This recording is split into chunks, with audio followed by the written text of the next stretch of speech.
My name is Eleanor Miller. I am 29 years old, and yesterday I officially became a millionaire. I inherited everything from my late uncle, a seaside mansion in San Diego, shares in a shipping company, and more than $3 million in cash. I thought it would be the start of a new chapter, until the door of the notary's office swung open. My parents, the same ones who abandoned me 16 years ago, without a word, marched in as if they still owned me. My mother looked straight into my eyes and declared with pleasure, "We are your real guardians." Then my uncle's lawyer entered the room, and their faces went pale. Before I go on, tell me in the comments where you are watching from. And don't forget to hit like and subscribe for more true family dramas that make yours feel tame. Until I was 13, my life felt small in the best way. Our house in Denver was a faded blue rectangle with crabgrass that never cooperated and a porch swing that squeaked on windy nights. Dad came home with his knuckles black from grease and the smell of motor oil in his jacket. He was a mechanic at a shop off Federal Boulevard where the owners let him take leftover parts for neighbors who couldn't afford full repairs. Mom taught composition at the university, 2 sections in the morning, office hours in a cubicle with a flickering light, a tote bag full of red pens, and student drafts. We didn't have much, but we had routines. Friday night board games at the chipped kitchen table, barbecues where Dad swore he could fix any grill flare-up, and summer trips to Sloan's Lake with a cooler of bologna sandwiches and store-brand root beer. Money was a constant arithmetic problem that stretched across the fridge in coupon magnets and handwritten reminders. Mom tracked due dates on a wall calendar, rent, utilities, the car payment for our dented Corolla. Dad patched our hand-me-down bikes and once built me a bookshelf out of shipping pallets, sanding each sliver until it was smooth. On Sundays, we went to thrift stores for treasure, Mom said, and somehow we always found something. A sweater that still had a tag, a mug with a tiny chip that made hot chocolate taste better, a copy of Scrabble missing the J. If Dad had a good week, he'd drive us for ice cream and order 1 scoop for himself, 2 for me, and a bite for Mom that turned into 3, all of us sharing a napkin.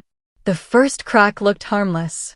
Dad started staying late at the shop, saying big jobs needed finishing, then rolling in after midnight with the giddy buzz of a teenager who'd skipped curfew. He talked about mixed martial arts like it was a new religion, fighter's reach, cardio, ground game, words that were suddenly more interesting to him than carburetors. A coworker had shown him a streaming site, he said. There were fights every weekend, sometimes on weeknights too, and he watched them on his phone in the garage, the blue light turning his face ghostly. He laughed when I told him he'd wake the neighbors. Relax, Ellie. It's just for fun. Fun turned into betting slips printed at a shady convenience store I'd never seen before. Then slips became text messages from numbers saved under men's names I didn't know. A little action, Dad called it, like it was harmless, like throwing quarters into a fountain. He taught me probability at the kitchen table one night, sketching odds on the back of a parts invoice. "It's math," he said, tapping the paper. "And your old man's good at math." But his hands shook when he said it, and he chewed the inside of his cheek until it bled. On Saturdays, he began disappearing for hours to watch at Ray's, coming home hoarse from shouting at a screen, his excitement flipping to silence when he checked his phone in the hallway. Mom changed too, at first in whispers. She'd come home from the university with headaches, a tightness in her voice that turned to tears behind the bathroom door. Her friend in the English department recommended a doctor who listens, and Mom came back with a tiny orange bottle that said take as needed. The first pill softened her edges, her shoulders dropped, her sentences slowed. She told me she finally slept through the night. Then she needed another for a long grading weekend, and another when Dad's fun killed their last nerve.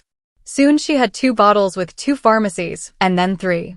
She lined them up behind the cereal like soldiers guarding the pantry. When the refills ran out, she'd switch doctors, urgent care on Colfax, a clinic near the mall, explaining away the duplication with the practiced precision of a woman who taught students how to justify a thesis. I tried to hold the middle like a good girl. I scrubbed pans, folded laundry warm from the dryer, and learned to stretch dinner out of 3 chicken thighs, a can of beans, and rice. If I brought home A's, I believed, the house would remember how to breathe. I rehearsed the smile good daughters wear and pinned it on before school, telling teachers everything was fine when they asked about the circles under my eyes. I kept a notebook with columns for chores and assignments, then added a secret page where I tracked what we owed on the utility bills and how many weeks until the car insurance was due.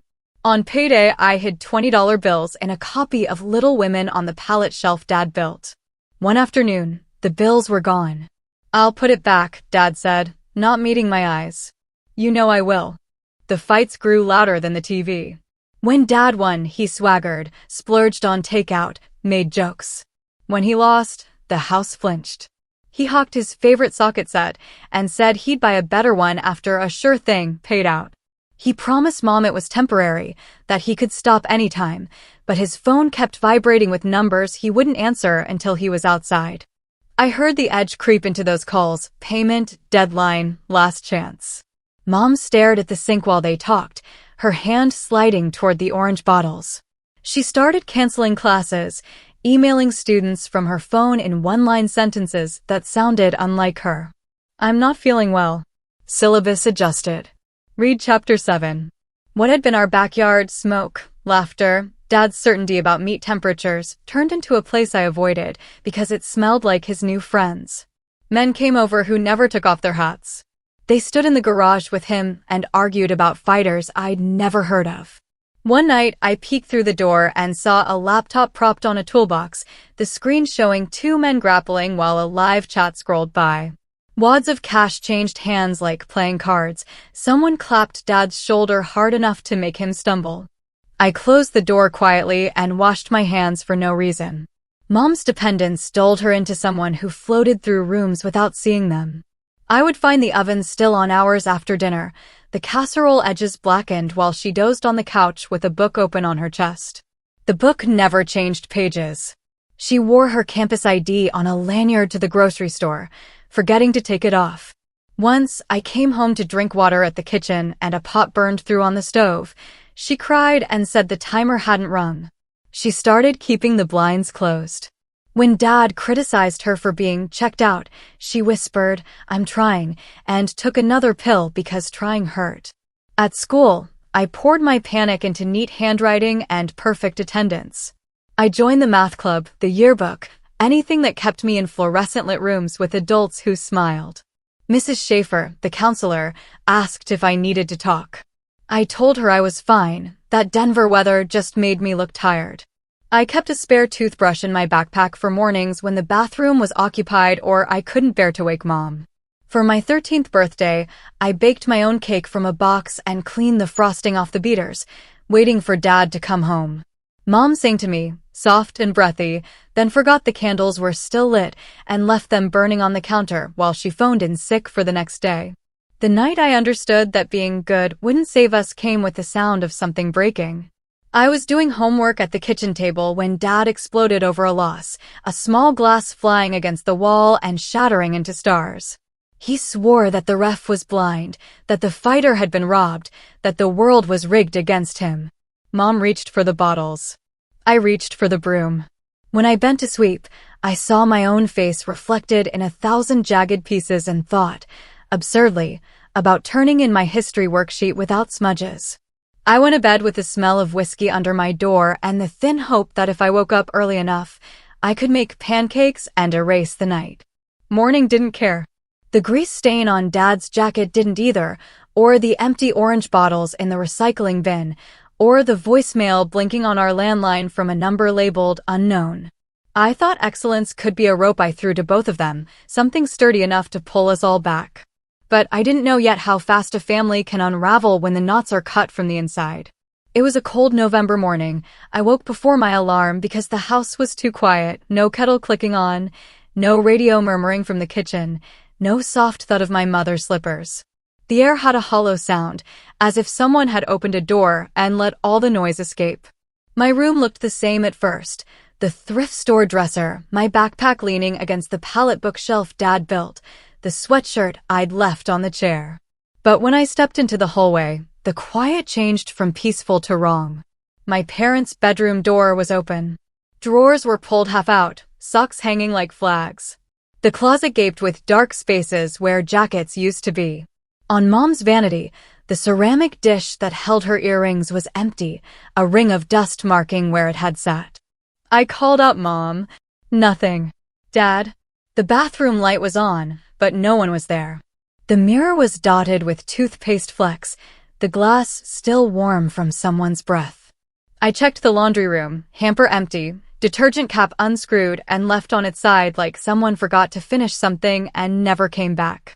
In the kitchen, the smell of last night's chili lingered. The table was pushed back from the wall, one chair tipped. On the formica, under the salt shaker, lay a half sheet of torn notebook paper. The handwriting hit me in the stomach before I read the words, my mother's careful loops, ironed flat by hurry. Eleanor, we can't cope. Uncle Sam will take care of you. I stood there staring until the letters blurred. The note felt both too much and not enough, like being handed a single glove in a snowstorm. I lifted it, then put it down, then lifted it again, as if the words would change if I caught them at a different angle. I told myself this was a mistake. They had gone to get help. They would be back before school. They would be back before lunch. They would be back anyway. I tried to call my mother first. Her number, the one on every school form, rang once and collapsed into a recorded voice. This number has been disconnected. I listened to it again, then again, pressing the phone to my ear so hard it hurt. I dialed my father. His phone didn't even have a signal, straight to a void that felt like outer space. I texted both, where are you? 3 dots never appeared. I walked through the house naming items as if inventory could fix the math. The winter coats were gone. Dad's lucky ratchet set, sold 2 weeks ago, so of course it wasn't there. Mom's tote bag with the university logo was missing, so were the orange bottles she'd lined up behind the cereal.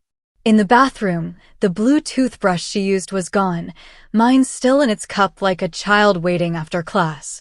In the hallway closet, our suitcase was missing, the cheap one with a wobbly wheel stood alone, embarrassed. I made oatmeal because that is what people do in normal mornings. The spoon clinked against the pot. I set 2 extra bowls out and immediately hid them under the dish towel. I checked the driveway for their car. The Corolla was gone. Our neighbor Mrs. Alvarez's porch light blinked off, and for a second I thought of going over and asking if she had seen anything. Then I imagined her calling someone official. Child Services. Police. A clipboard with questions I didn't know how to answer. I folded the note and slid it into the back of my math notebook. I got dressed for school. I wrote a late pass from Mom in careful imitation of her loops and showed it to the attendance aide without breathing. In English, I read the same paragraph 3 times and couldn't tell you what it said. At lunch, I ate the sandwich I'd packed last night and wondered if that version of me knew today was coming. After the final bell, I walked home the long way, buying 10 extra minutes in case the Corolla would be parked in front by the time I turned the corner. But it wasn't. The house felt colder than the street. I put the chili back on the stove and stirred until it boiled, as if heat could summon them. At 6, I called again. At 8. At 10. The disconnected message sounded cheerful in the dark. I spread a blanket on the couch and slept in my clothes, waking at every pair of headlights that slowed, every car door down the block. On day 2, I emptied the mailbox, my mother's name on envelopes that suddenly felt like threats. I paid the electric bill online with the card she'd let me use for groceries, my hands shaking as I typed her password. I washed the bowls, lined them upside down like soldiers on the rack, and swept the kitchen twice. I left the porch light on all night. On day 3, Mrs. Alvarez knocked to return a misdelivered package. "You okay, sweetheart?" she asked, squinting past me into the dim hallway. "They had to leave early," I said, the lie wearing my voice like a coat too big. "My uncle is coming." She hesitated, then pressed a foil-wrapped bundle into my hands. Tamales. I ate them at the table with the note tucked under my plate, chewing slowly so I wouldn't cry. On day 4, I wrote my parents a letter on loose-leaf paper. "Please come back. I can cook more. I can get a job after school. I won't say anything to anyone." I folded it into thirds and put it under the sugar canister like a message in a bottle to be found by the tide. I called again. Disconnected. Void. On day 5, the fridge sounded louder, the motor running like a cough. I made a list of tasks on a sticky note: trash out, laundry, call, and crossed them off with satisfaction that faded too quickly. I tried my father's phone at midnight and whispered into the emptiness like prayer. On day 6, the pots was clean, the sink empty, the calendar on the wall still on November, the square around Thanksgiving outlined in hope my mother had penciled when October felt survivable. On day 7, I set 2 mugs on the counter and boiled water anyway. I opened the front door and stood on the porch in my socks, breath blooming in the air, waiting until my toes went numb. I realized they never came back. When Uncle Sam came to Denver to collect me, he didn't hug me or even ask if I was okay. He simply loaded my single suitcase into the trunk of his black Mercedes and said, "Get in, Eleanor. We have a long drive ahead." His voice was calm, firm, and not unkind, but there was no space for pity in it either. That was the first sign that life with him would be different. His house in San Diego was unlike anything I had ever seen. A white, modern mansion perched above the ocean, with glass walls that caught every shade of the sunset. Waves crashed against the cliffs below, and palm trees lined the long driveway. To me, a girl who had grown up in a cramped 2-bedroom house in Denver, it felt like stepping into another universe. But luxury didn't mean freedom. Uncle Sam's world was built on rules. The first morning I woke up there, the maid knocked on my door at 6:30 a.m. sharp. "Mr. Miller asks that you come down for exercise," she said. My body still wanted to hide under the covers, but within half an hour I was outside on the back patio, trying to keep up with his personal trainer as we ran laps and did push-ups. After breakfast, always eggs, toast, and fruit, he handed me a schedule. Schoolwork from 9 to 12. Reading for 2 hours. Sports again in the afternoon. No television during the week. Internet use restricted to school assignments. At night, we sat at a long dining table that could have hosted a banquet, just the 2 of us, eating in near silence while the ocean roared outside. At first, I rebelled. I refused to get up for workouts. I faked stomachaches to avoid studying. I even skipped a few classes at my new private school, hoping he would lose patience and ship me off to boarding school where I could be left alone. But Uncle Sam didn't yell. He didn't threaten to call child services or remind me of my parents' failures. Instead, his punishments were quiet and firm. If I missed training, he canceled my plans to go shopping with friends. If I failed to do homework, he sat me at the kitchen table with no dessert until every problem was finished. It wasn't anger, it was structure.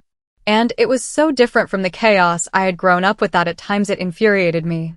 I wanted him to scream, to break down, to show the cracks that my parents had always worn on their sleeves. But he didn't. His discipline was unshakable, and it forced me to face the fact that the world would not bend just because I was tired, angry, or lonely. Still, I tested him. I once sneaked out at midnight with a friend from school to go to a party. When I crept back through the side gate at 3 a.m., he was waiting on the porch with a mug of black coffee. He didn't ask where I'd been. He didn't ground me for weeks. He simply handed me a pair of gloves and said, "We're repainting the fence tomorrow. You'll stay home from the beach with your friends." The next day, under the hot California sun, I worked for 6 hours with blistered hands while he supervised in silence. By the time the fence gleamed white again, I realized I never wanted to test him like that again. Slowly, his life became my world too. He introduced me to books I had never heard of: business case studies, biographies of leaders, history texts. On Sundays, we walked along the beach, and he quizzed me about what I'd read. What did Rockefeller do differently from his competitors, he would ask. Or, why do you think half the companies from the 1970s don't exist anymore? At first, I rolled my eyes. Later, I found myself staying up late to make sure I had good answers. He also taught me the value of physical strength. Every morning we ran together, his pace steady and relentless. "You don't run against me, Eleanor," he said once when I was gasping for air. "You run against yourself." By the time I was 15, I could keep up with him. By 16, I could outrun him. Despite his wealth, Uncle Sam never spoiled me. If I wanted new clothes, he gave me a budget. If I wanted a phone, I had to prove I could keep my grades above a certain level. He didn't believe in gifts without reason. Once, when I sulked after he refused to buy me a designer handbag, he said simply, "Objects don't give you dignity. Actions do." I didn't understand then, but I do now. What surprised me most was his patience. Every time I tried to provoke him into giving up on me, he responded with steadiness. He never once threatened to send me back. In fact, he never mentioned my parents at all.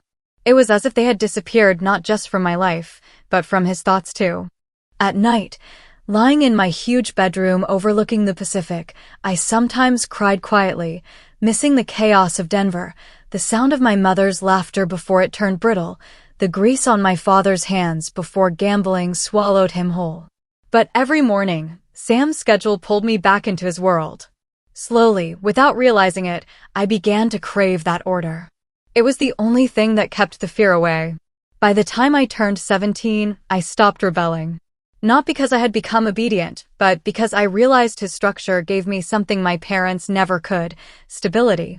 He demanded discipline, and in return, he offered permanence. That trade, though painful at first, was the foundation of everything I became. Uncle Sam never had children of his own, and he never told me why. But with me, he acted like a man determined to prove that at least one Miller could be raised to stand tall. And though I would never admit it out loud at the time, I was grateful he chose me. Thanks to Sam's relentless guidance, I set my sights north and landed at the University of Washington. Seattle felt like a grown-up version of my uncle's discipline: gray skies that forced you indoors to work, coffee that tasted like purpose, buses that were always a minute early or late, but never dramatic about it. I majored in economics and marketing because he said numbers teach you how the world moves, and stories teach you how people move with it. I rented a tiny studio near the U District with a view of a brick wall and a sliver of sky, learned to grocery shop at 9 p.m. when the markdown stickers went on, and mapped campus by which buildings had the best quiet corners to read in. During summers, he pulled me back to San Diego and sat me at a spare desk in his headquarters, a sunlit floor of glass and polished concrete that smelled faintly of printer toner and ocean air. The first week, he handed me stacks of invoices and asked me to reconcile discrepancies without asking anyone for help. "Talk to the numbers," he said. "They'll tell you who's lying." By July, he was dragging me into conference rooms where men twice my age slid contracts across the table like poker hands. He taught me to read the space between sentences, to watch pens and posture, to notice who interrupted whom. His favorite phrase became a drumbeat in my head: "Don't look at words, Eleanor, look at actions."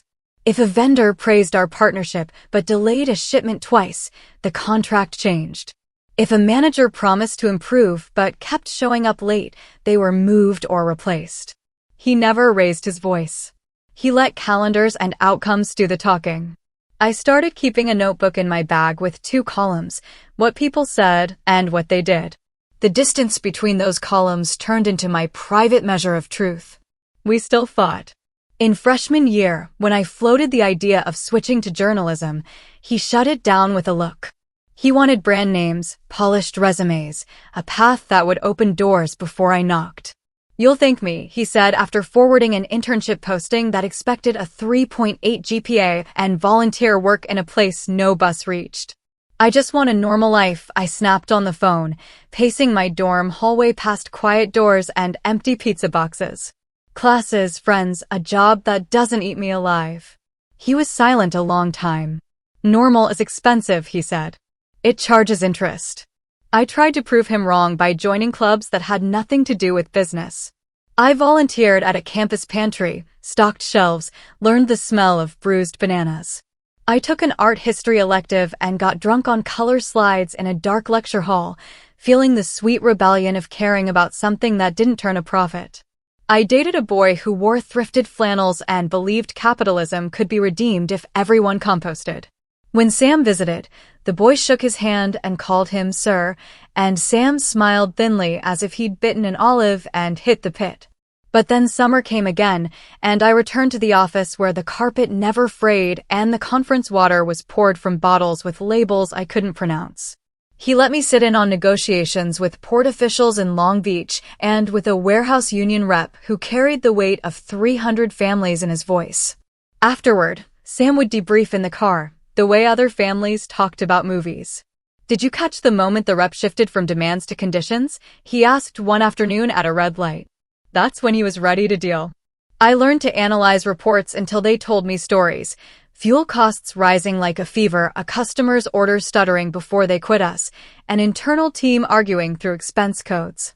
He showed me how marketing fit, not as fluff, but as the promise we dared to keep publicly.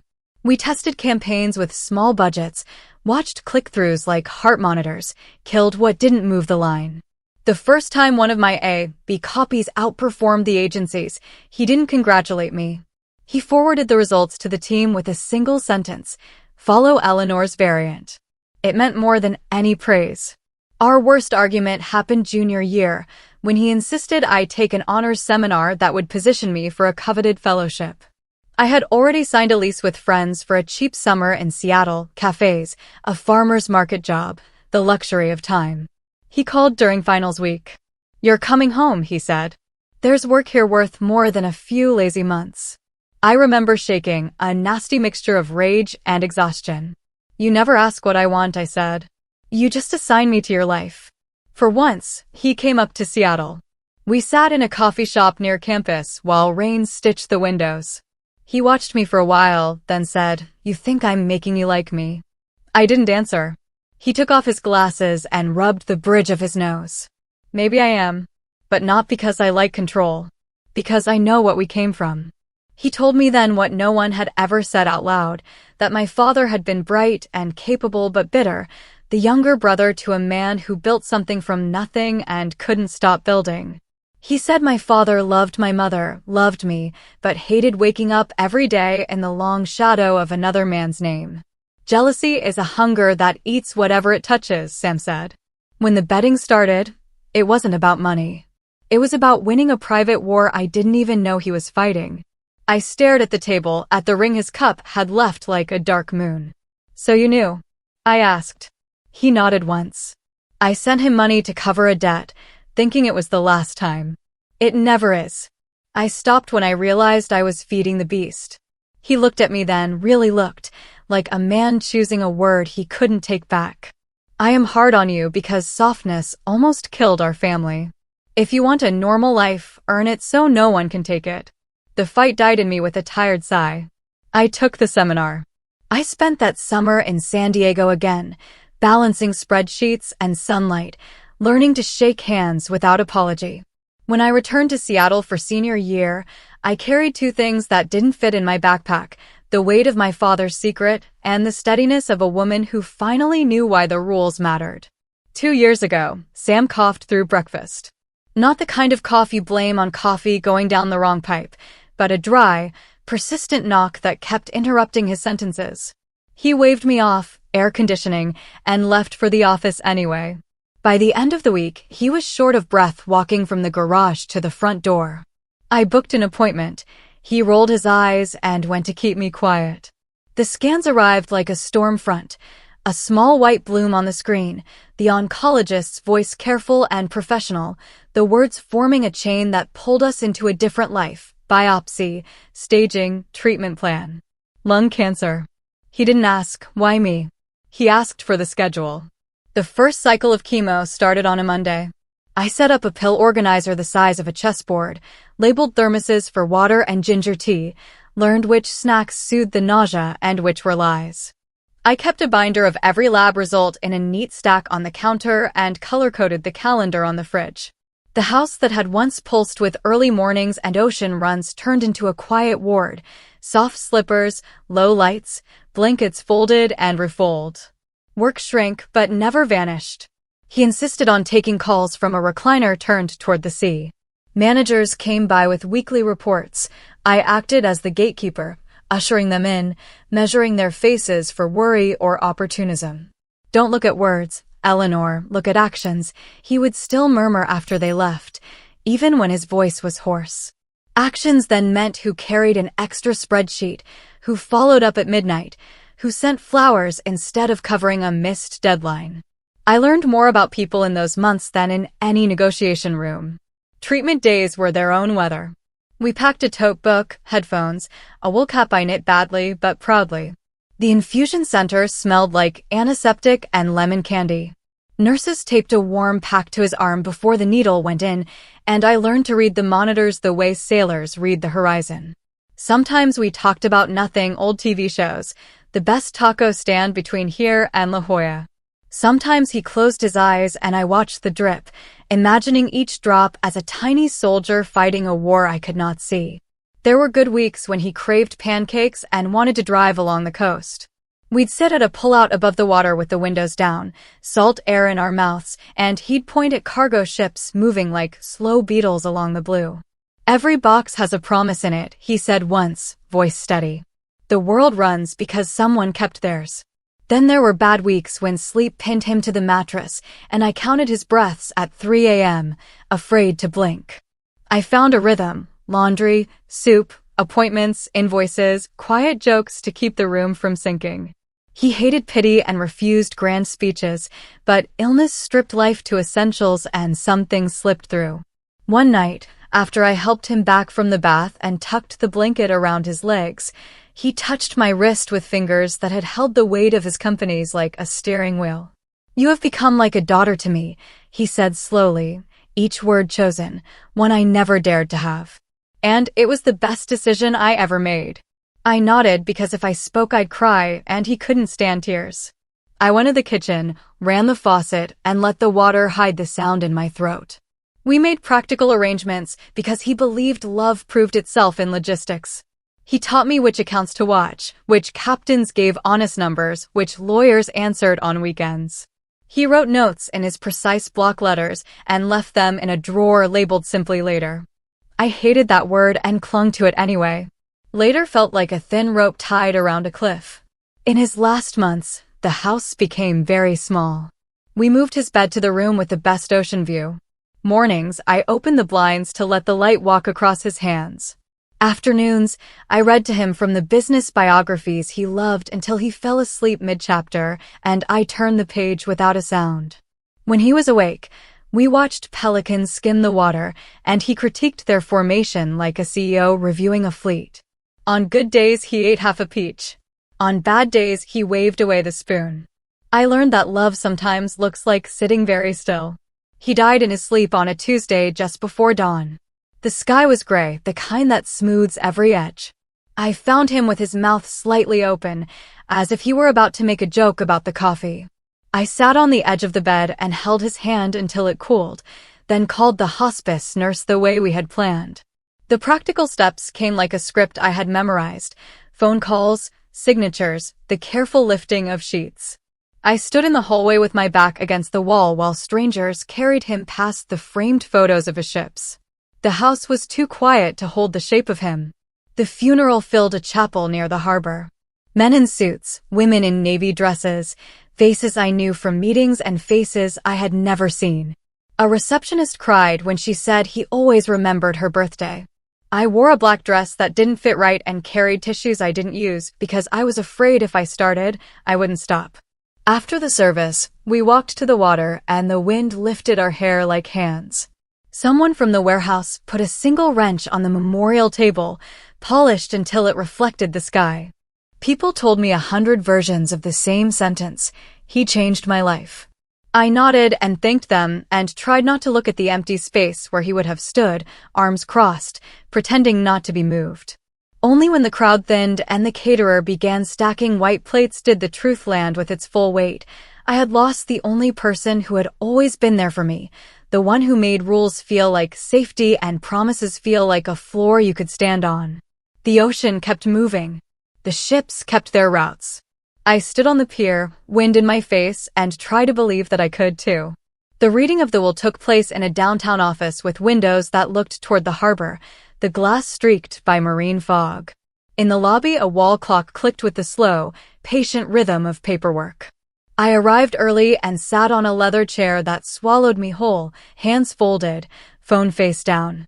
The receptionist spoke in a low voice, and the framed certificates on the wall made a grid of authority I felt safer standing under. I kept rereading my own name on the appointment list, as if it might vanish if I blinked. Inside, the conference room was cooler than it needed to be. There was a long table, glossy as a lake at night, a platter of cookies no one touched, and water in glass carafes sweating onto round paper coasters. The lawyer, Mr. Bain, square-shouldered, soft-spoken, sorted thick folders into neat stacks and asked if I wanted tea. I said no. Two executives from the shipping group came, the house manager from San Diego with her hair pinned in a careful bun, and a quiet man from the accounting firm who kept wiping his glasses. Every time the door clicked open, my pulse jumped and then subsided. When the door opened again, they stepped in, and the air left my body like a punctured tire.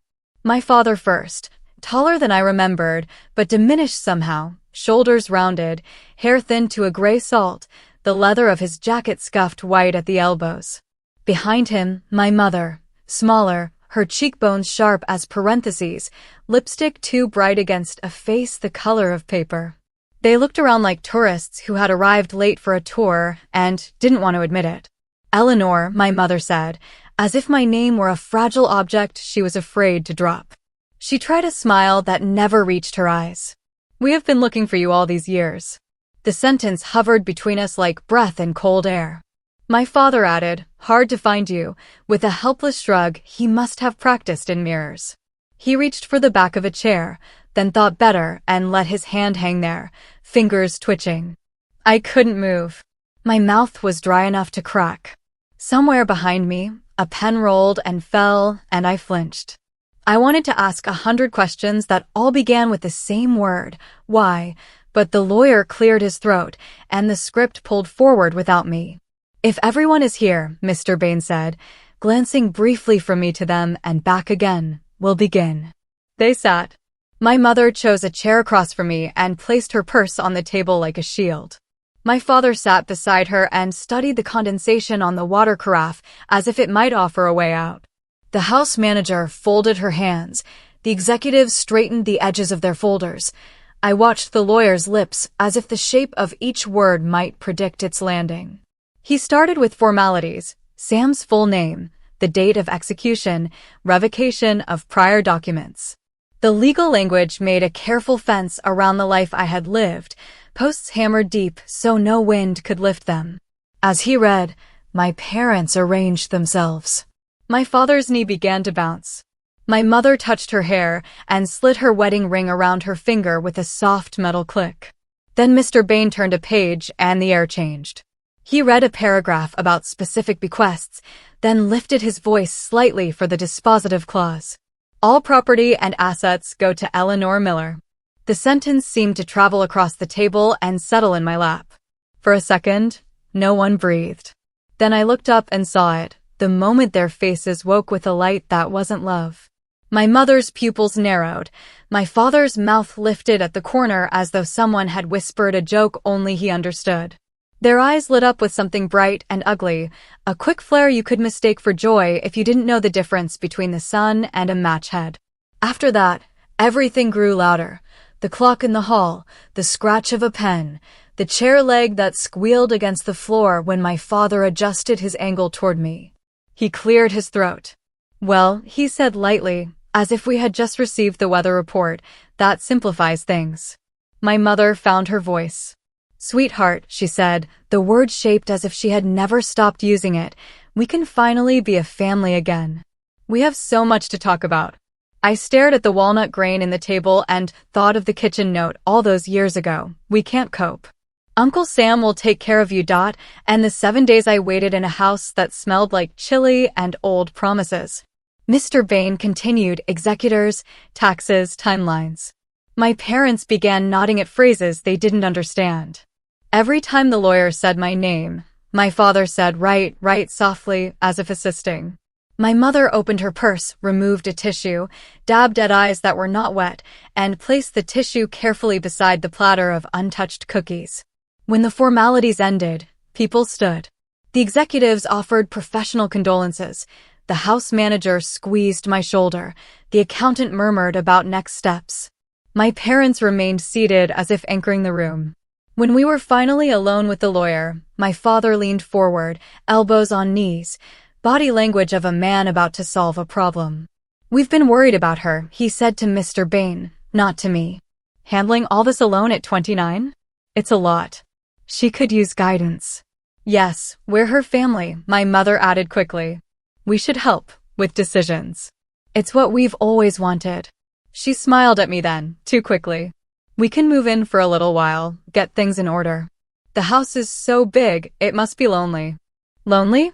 The word pinched.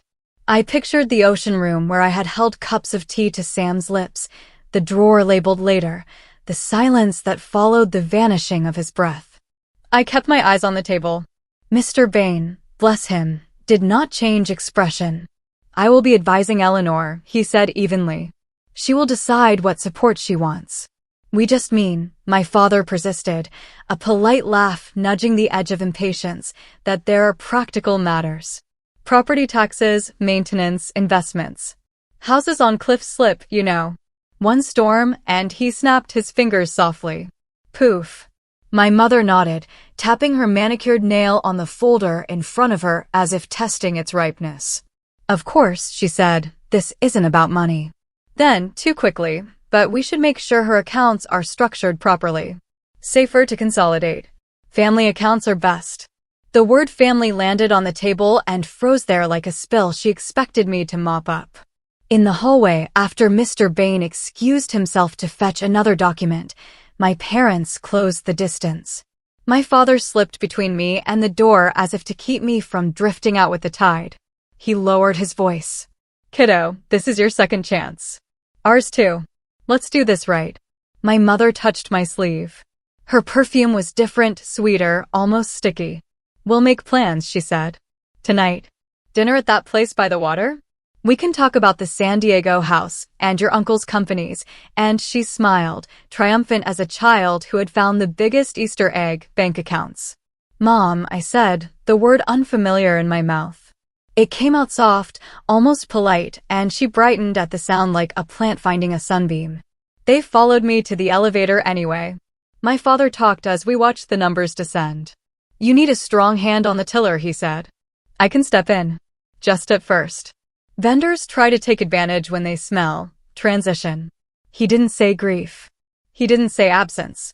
He said transition like a man describing a sale. The elevator chimed. On the ground floor, my mother linked her arm through mine as if there had never been a November morning when she left without leaving me a forwarding address. Her wrist was thin and warm. We'll stay with you a few weeks, she said. Just until things settle. We'll help go through his office. I'll organize the house. You always hated clutter. Outside, the wind off the bay cut through my dress and scraped my lungs. The valet jogged off to fetch my car. My father planted himself a step from me and lowered his voice again. First, the keys, he said with a smile meant to be disarming. To the San Diego place. We should change the locks, just in case. People know about estates. We'll handle it while you rest. While you rest. As if rest were a thing I had mislaid and he kept in his pocket. I looked past them to the water, to a ship pulling slowly away from the pier, stacked with bright containers like a wall of toy bricks. I pressed my tongue to the back of my teeth until the ache steadied me. The car pulled up. My mother reached for the door before the valet could, rehearsed graciousness sharpening into possession. We'll follow you, she said brightly. I remember the road. I nodded because there was nothing else to do in a parking lane with strangers watching. They stepped back and I closed the door on the aftertaste of their words. The valet offered me a soft sorry for your loss, and I managed a thank you that didn't sound like mine. As I pulled into traffic, I caught a final glimpse of them in the mirror, my father with his hands on his hips, calculating the angles, my mother already on her phone. An expression I recognized from a lifetime ago when she found coupons and called it saving. The bay flashed to my right, hard blue under a pale sun. The next day, when we returned to the office where the will was being read, to complete the final formalities, Mr. Bain returned with a different folder, thinner, older, the edges softened by a decade of being kept safe. He laid it on the table and rested his palm on top the way doctors do before delivering a diagnosis. My parents straightened like animals catching a new sound. There is one more matter, he stated. Your uncle asked that it be presented only if necessary. His eyes moved from me to them and back. I believe it is necessary.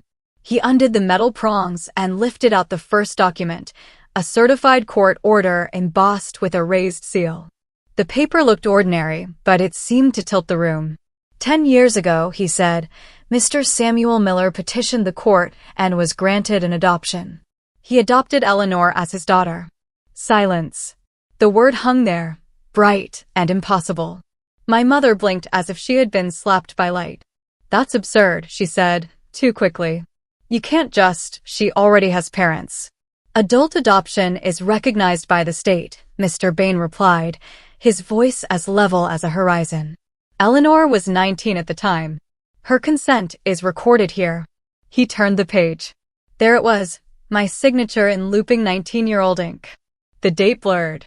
I remembered the day without recalling the paper, Sam driving me to a courthouse I thought was for a shipping permit, the way he had joked about bureaucracy eating good men for breakfast. He really hid this, my father asked, leaning forward as if proximity could change facts. He stole our child on paper. I wanted to laugh at the word stole, but my jaw had set too hard. Mr. Bain didn't flinch. No one stole anything, Mr. Miller. Eleanor was an adult. She agreed. Your prior rights, to the extent they existed under the circumstances, were not implicated. The circumstances? My mother's voice went brittle. She stopped. Whatever story she was about to assemble collapsed under its own weight. There is more, Mr. Bain said. He slid a second stack across the table. The cover bore a letterhead from a private investigations firm. Your uncle retained a licensed investigator 12 years ago, and again at intervals thereafter, to document certain interactions. He looked at me. I'm sorry you have to see this. I nodded. And he opened the report. Photos first. My father outside a sports bar, chin lifted like a dare. My mother on a park bench with sunglasses too big for a cloudy day. The grainy glow of night through a windshield. Captions named dates and locations. Then summaries of phone logs, timestamps, amounts. In clinical language, the report described meetings where my parents requested money in exchange for formal relinquishment of their already abandoned obligations. They had called it closure, a new chance for everyone to move on. The investigators' notes used other words: pressure, demands, threats to go public. My stomach turned from what I saw. Mr. Bain tapped one page. On this date, your father received $25,000 from Mr. Miller. The attachment showed a bank withdrawal and a signed receipt, the shaky scrawl unmistakably my father's. He subsequently ceased contact. My father's face went flat. He offered, he tried to said. We didn't. This is out of context. Context? Mr. Bain said gently, is why we have dates. He turned another page. Here, 5 years later, a renewed attempt. Here, the threat of a lawsuit that was never filed. Here, a promise to disappear if a final sum was paid. He closed the folder. Mr. Miller did not pay again. My mother had gone very still, only the tip of her index finger moved, tracing a nervous circle on the coaster. We were desperate, she whispered, as if that absolved arithmetic. We thought he had so much. And we had so little. I remembered $20 bills hidden in Little Women and the day they vanished. Why didn't he tell me? I asked, my voice smaller than I liked. He addressed that, Mr. Bain said. He reached into the folder and removed a single envelope. My name on the front in Sam's block letters, the back sealed with a small circle of wax he must have ordered just for the ritual of it. My throat closed. He wrote this shortly after the adoption order was entered, then amended it last year. I slid a fingernail under the flap and lifted the paper free. His handwriting met me with that old strict tenderness. Eleanor, I did not tell you about the adoption because I did not want you to feel like a replacement or a project. I wanted you to choose our family daily by living in it, not by reading it on a page. Paper is a tool, love is an action. If this letter is being read, it means you are facing what I feared most and planned for anyway. If they come back, know this. They're not coming for you. They're coming for my money. Do not waste a minute wondering why.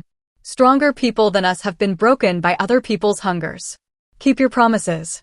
Keep your name. Keep your head. There are keys in the top desk drawer and instructions in the second.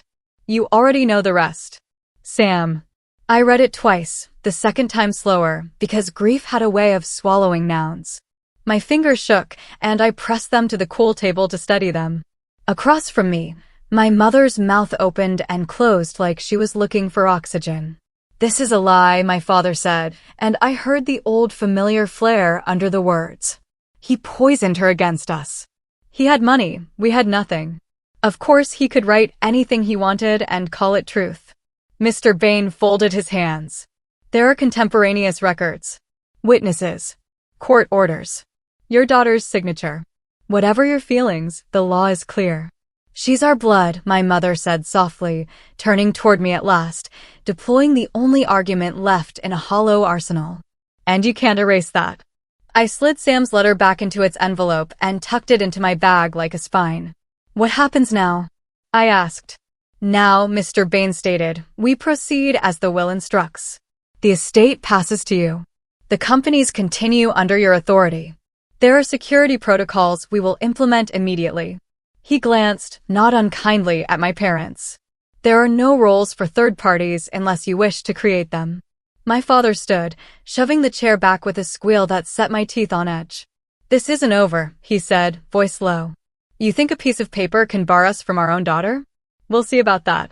"Richard," my mother hissed, but she didn't reach for him. She looked at me instead with a soft, practiced sorrow. Mr. Bain gathered the documents into precise stacks again, the way you close a door so it will not drift open in a draft. "I'll have certified copies sent to your home," he said to me. "And we'll activate the provisions Mr. Miller prepared for a situation like this." Of course he had prepared. Sam had always done the work when no one was watching. He had filed the papers, hired the investigator, written the letter he hoped I'd never need. My parents lingered at the threshold as if waiting for a stage direction. When none came, my father muttered something I didn't catch and strode out. My mother hesitated, then leaned in. "You will regret freezing out your own family," she whispered. "Money gets cold at night." "Actions," I said, almost to myself. "Not words." She flinched as if the sentence had a blade in it, then turned and was gone. After they left, the room exhaled. Mr. Bain poured water into 2 glasses and slid one toward me. I drank because it was something to do besides cry. The harbor beyond the window looked the same as it had an hour earlier, tugs nosing slow giants into position, gulls stitching white arcs across gray air, but I felt rearranged. Adopted twice, in different ways. The morning after Mr. Bain closed the folder and the bay wind finally calmed. The clerk guided me to a plastic chair and a form that asked more questions than I had answers. I filled in the blanks anyway: names, relationship, incidents, reason for protection. When my hand shook, I pressed my palm flat on the cool laminate until it steadied. The judge never raised his voice. He read, he asked 2 clean questions, he looked at the investigator's pages like a mechanic listening to an engine, and then he stamped. The sound was small and final. A deputy took the papers and promised service by evening. I thanked him like he'd just carried a heavy box for me. Outside, I sat on the courthouse steps and exhaled until I could feel my ribs again. I called Mr. Bain. He said he would notify security at the house and office, update the gate list, change codes, alert the staff. By late afternoon, the order was on record. A process server texted a single line, both served, and my phone vibrated like a bird in my pocket. I walked the perimeter of the property with the foreman, checking cameras, testing the intercom, making sure the gate latched like a sentence ending. In my desk, I slid Sam's letter into the top drawer beside a set of keys labeled like small truths. But they came anyway, as I knew they would. Headlights washed the gate, then the bell crackled the way thunder does far away. I stepped outside before the guard could. The air smelled like eucalyptus and salt, and the gravel shifted under my flats. They stood on the other side of the metal lines, faces pale and expectant, words already shaping themselves. I heard the beginnings of a plea, the outline of a bargain, a familiar rhythm I had once moved to like a song. I put my hand on the keypad so the red light would hold steady. I kept my voice calm enough to live with later. "You were my parents 16 years ago. But Sam has become my real family." For a heartbeat, everything was still. Then the guard stepped forward, professional and unsentimental, and reminded them of the order. My father's mouth tightened. My mother's eyes shone with a wetness I could not audit. They backed away in disbelief. When they turned and walked toward their car, I let the breath out slowly. Inside, the house felt enormous and safe in a new way. I made tea and sat at the long table where Sam and I had once argued about seminars and summers, where I had learned that ricochet of his phrase, actions, not words. I wrote myself a list as if the day were just another day at the office. Call the port captain, meet the operations lead, review Q3 fuel hedges, finalize the internship program. The future likes a plan. Work absorbed me the way the sea takes a stone. My mornings began with numbers and names, on-time departure percentages, containers per hour, maintenance logs, customer churn. I walked the terminals with hard hat hair and asked questions my uncle would have approved of. I learned to hear trouble in a foreman's casual tone, to draw a map in my head of trucks and cranes and people whose paychecks depended on promises we had to keep.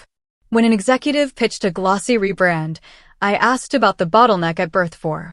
When a vendor wrote an email full of sugar, I asked for delivery dates and discounts and reminded them the last storm had rearranged our priorities, not our math. But the company could not be the whole story. The drawer labeled later contained more than account numbers. It held a list of organizations Sam had supported quietly, names I recognized from the checks he signed without fanfare. I started there. We created a fund in his name for teenagers in orphanages and group homes, for the kids who do not have an uncle who shows up and makes a schedule. We funded laptops that came with training instead of just passwords. We reserved summer internships in our logistics department and paid real wages, not symbolic stipends. A legal clinic one evening a month where a pro bono team helped with expungements and paperwork so their adulthood would not start out tangled. I hired a counselor to teach our managers how to mentor without pretending to parent. I watched faces soften when the first paychecks cleared and someone called them by their last name with respect. At home, the ocean kept time. Some nights, when the foghorn moaned and the house echoed, I would take out Sam's letter and read it the way some people read prayer. The past did not vanish. It sat in the corner. But it no longer dictated the thermostat. The restraining order lived in a file, the cameras blinked their quiet, red reassurance. The staff knew what to do if a car idled outside too long. On the anniversary of the gate, I drove to the cliff pullout where Sam and I had once argued about whether pelicans draft for efficiency or for friendship. I stood there a long time, not waiting for anyone, just recognizing the latitude and the fact that I was still here. And now I know for certain, family is not blood. Family is the people who stay when life is hardest, who choose you not out of obligation but out of love, loyalty, and consistency. Sam proved that to me every single day for 16 years. My parents abandoned me when I needed them most, and when they returned, it wasn't for reconciliation, but for money. I used to envy those who had normal parents, the kind who attended school plays or dropped off care packages at college. But I've learned that envy has no place in a heart that has survived betrayal. What matters is what you build from your pain. I built independence. And now, with Sam's legacy, I am building opportunities for those who grew up like me, kids who think they are disposable.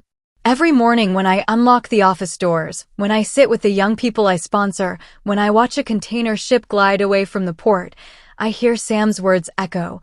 Words can charm, but actions reveal the truth. And now, I'll leave you with a question. Would you have forgiven parents who only reappeared when money was at stake? Or would you have drawn the line as I did? Please share your thoughts in the comments below. Your stories really matter. They might give strength to someone going through the same ordeal right now. If this story touched you, hit the like button and subscribe to my channel. It helps spread the message that none of us are truly alone.